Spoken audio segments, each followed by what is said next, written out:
Nope.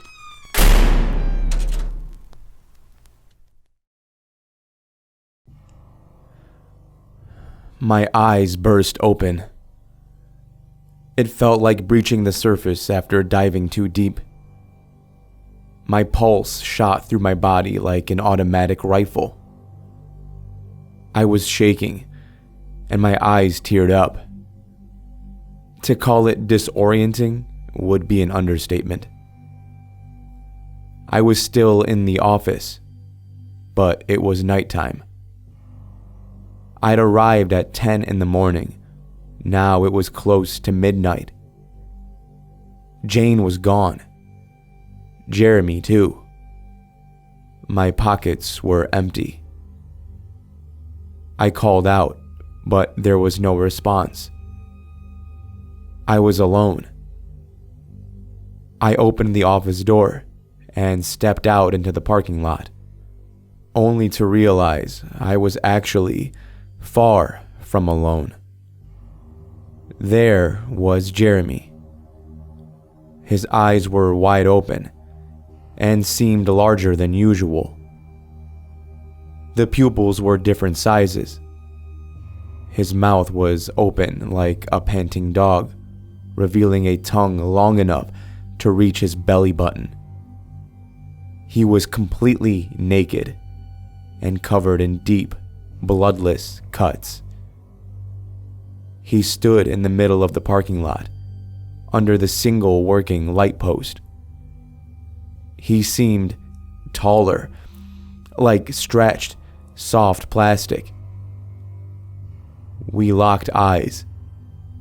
His mouth curled into a smile, never even blinking, never closing his mouth. And now, he was sprinting towards me with complete abandon. Naked feet slapped against the concrete. He almost tripped as he stumbled across the curb. I slammed the door shut. Jeremy's entire body weight slammed against the door with a deep splat. The door buckled, but held. Jeremy was screaming. It was a pained, primal shriek, like someone being set on fire. All-enveloping pain, expressed in a rasping and dry voice. I hurried back into the office.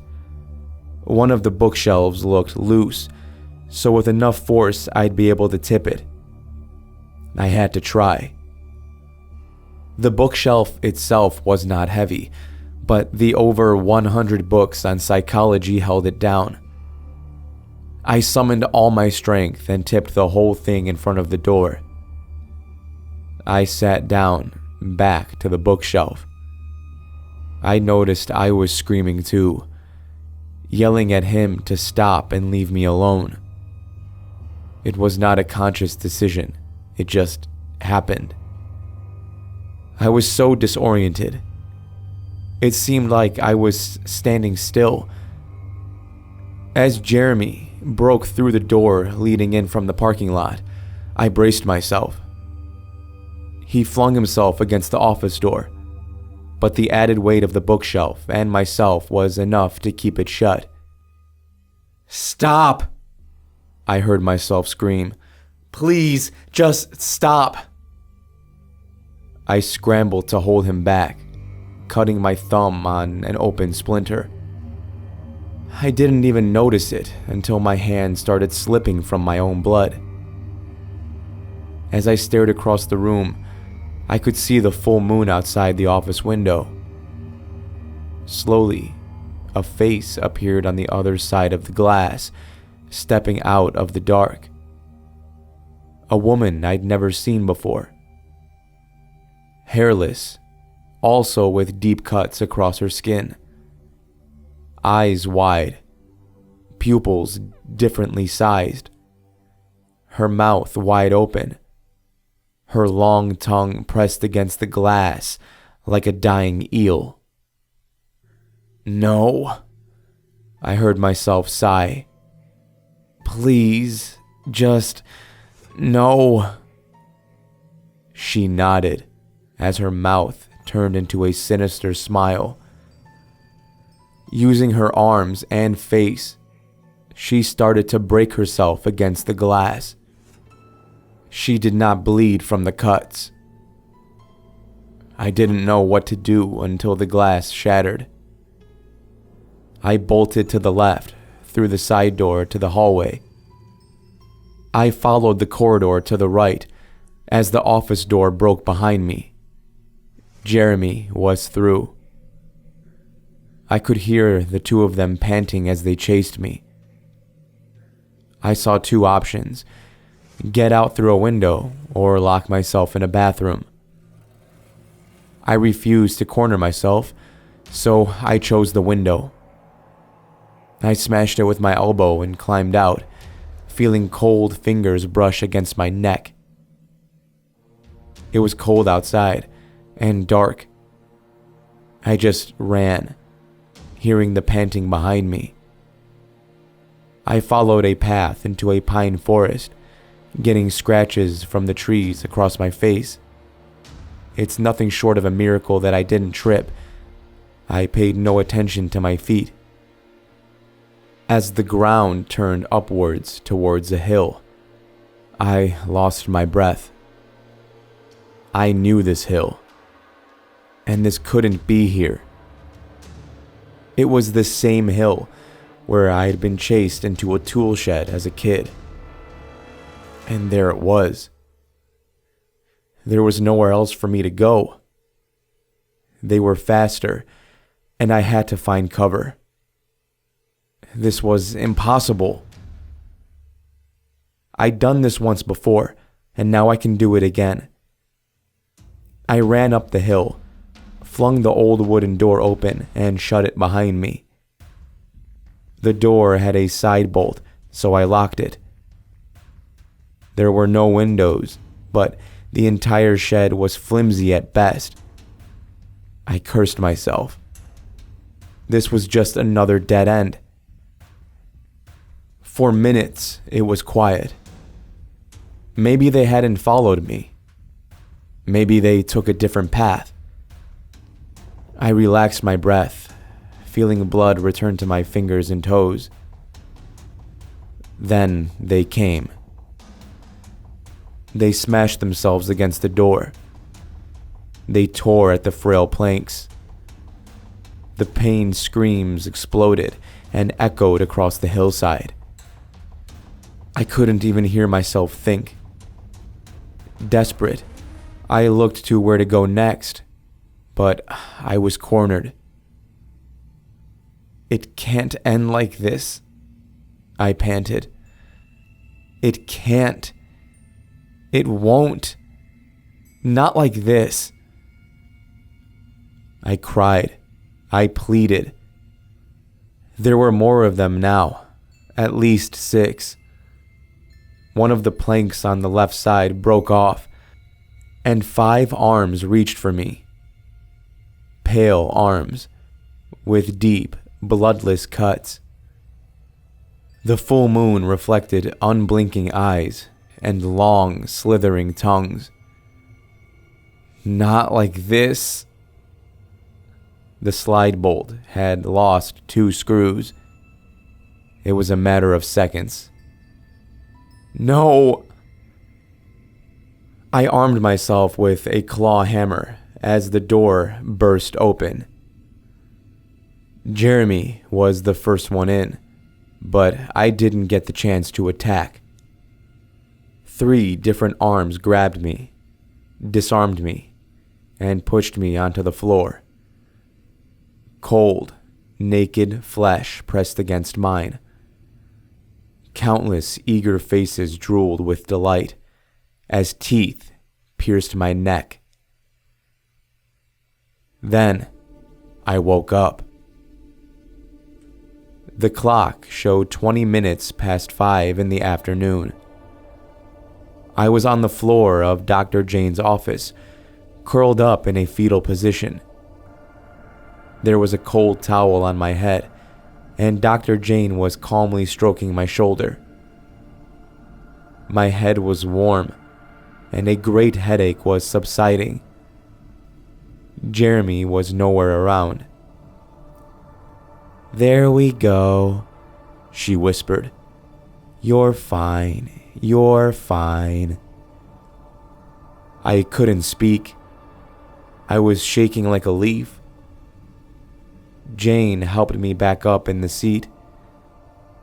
"That was the end of the treatment," she smiled. "You're done." What was... I had completely forgotten why I was there in the first place. Jane reached for something.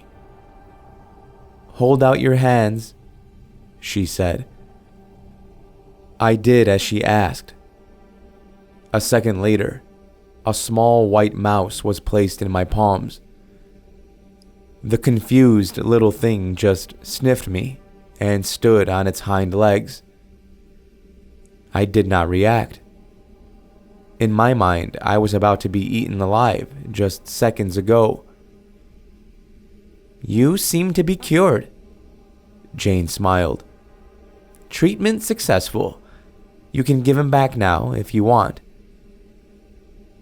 I wouldn't mind holding him for a bit. And I really didn't. I wanted the little mouse to stay.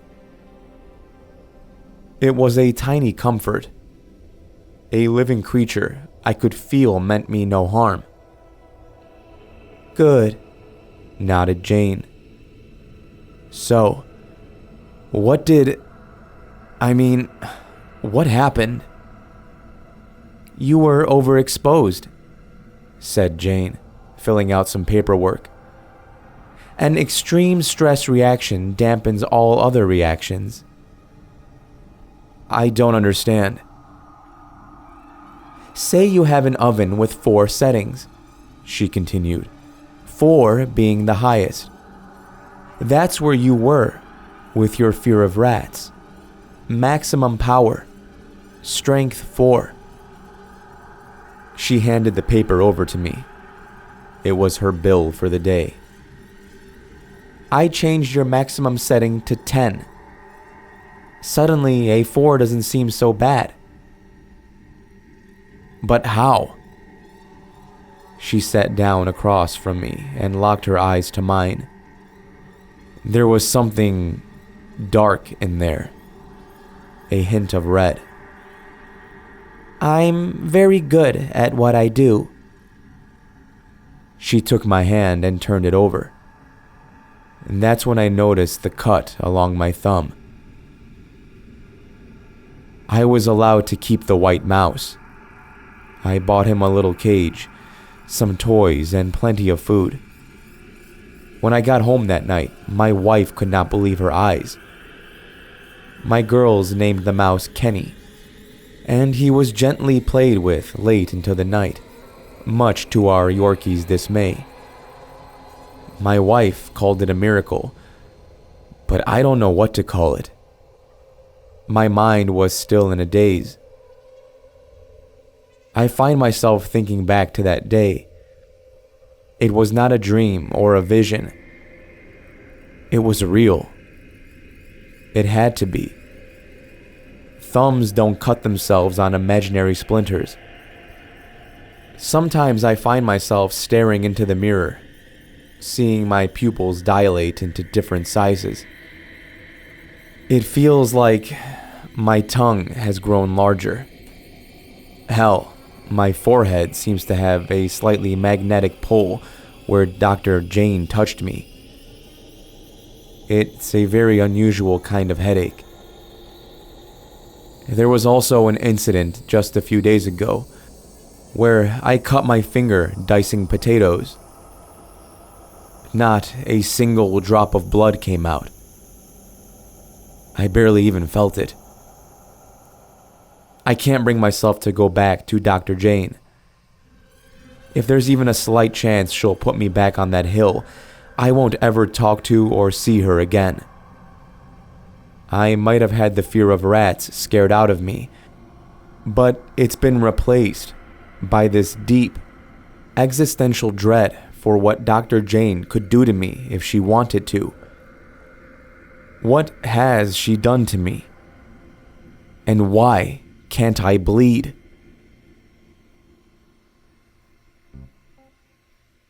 Thank you for listening, and I hope you enjoyed the finale of this story.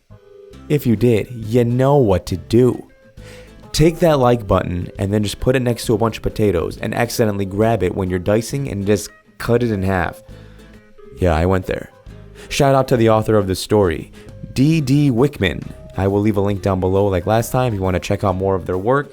Again, they apparently post their stories weekly, so go check them out. Also, I never thought I'd say this, but I am on TikTok, and guys, as of now, I'm over 10,000 followers in a matter of 2 weeks.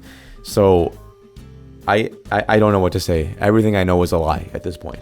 So I will leave a link down below to the TikTok page if you're interested. Until next time, everybody, remember to stay safe out there. I'll be seeing you in the next video.